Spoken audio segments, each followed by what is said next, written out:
Chapter 4, Pupphavagga, Flowers. 44. An expert in garland making will select, pluck and arrange flowers into garlands. In the same way, who will examine the nature of life penetratingly? Who will perceive the real nature of life in the world, along with the realms of the underworld and heavenly beings? Who will understand and penetratively perceive the well-articulated doctrine, like an expert maker of garlands, deftly plucking and arranging flowers?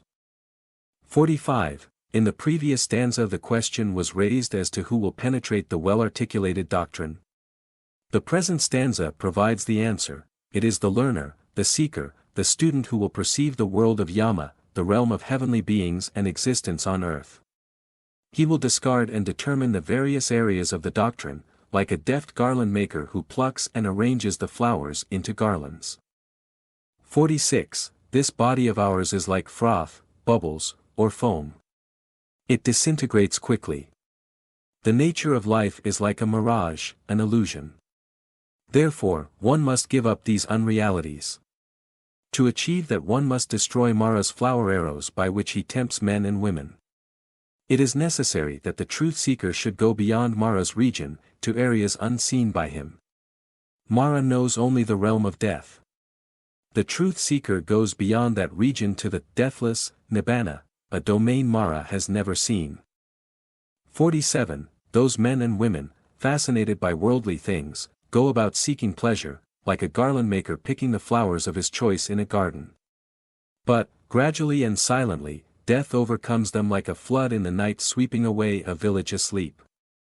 48. Those who pursue worldly pleasures are like garland makers who pick flowers here and there in the garden according to their preference. Those given to pleasures of the senses are not satisfied. They seek still more. In consequence of their endless pleasure-seeking they come under the spell of Antaka, or ender of all, that is, death. 49. The bee extracts honey from flowers without damaging either the color or the fragrance of the flower, and in so doing helps the tree bear much fruit. Similarly, the silent sage goes about the village collecting alms without harming anyone even minutely, and in so doing helps people gain much merit and happiness. 50. Do not find fault with others. Do not worry about what others do or not do. Rather, look within yourself to find out what you yourself have done or left undone. Stop doing evil, do good. 51. A flower may be quite attractive, alluring. It may possess a brilliant hue. But, if it is devoid of fragrance, and has no scent, it is of no use. So is the well-spoken word of him who does not practice it. It turns out to be useless. 52. A flower may be quite attractive, alluring and possessing a brilliant hue.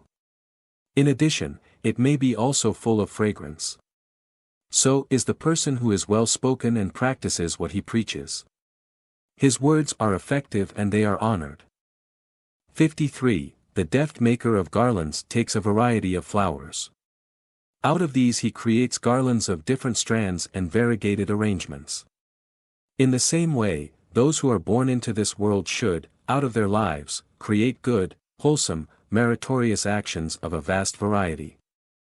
54. The world knows many a sweet-smelling flower and fragrant object. But, the fragrance of these moves only leeward. None of these, however strong their fragrance may be, spread their sweet smell against the wind.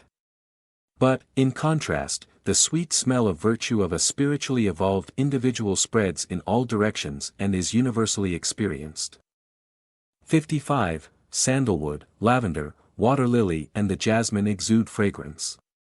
Of all these varieties of fragrances the sweet smell of virtue is the most supreme. This is because the fragrance of virtue is universally favored. Besides, the fragrance of virtue spreads in all directions, even against the wind. 56. The fragrance of lavender and sandalwood is quite slight. Why? Because it is limited in this world. Such a fragrance can spread only on earth. This way it is a very slight fragrance. But, the sweet smell of virtue is, in contrast, supreme, because it spreads not only throughout the earth, it rises even to the highest heavens. 57. of those noble one, who are perfect in behavior, living constantly alert, fully aware of the experience within. Mara, the evil one, does not know their destiny. Mara can trace only the slothful dead. He cannot trace those who have reached the deathless. 58. Someone is likely to dump refuse on a high road. In that heap of refuse, a sweet-smelling lotus is likely to grow. 59. In the same way, in the heap of rubbish made up of various types of foolish people, the disciple of the Buddha shines above all others.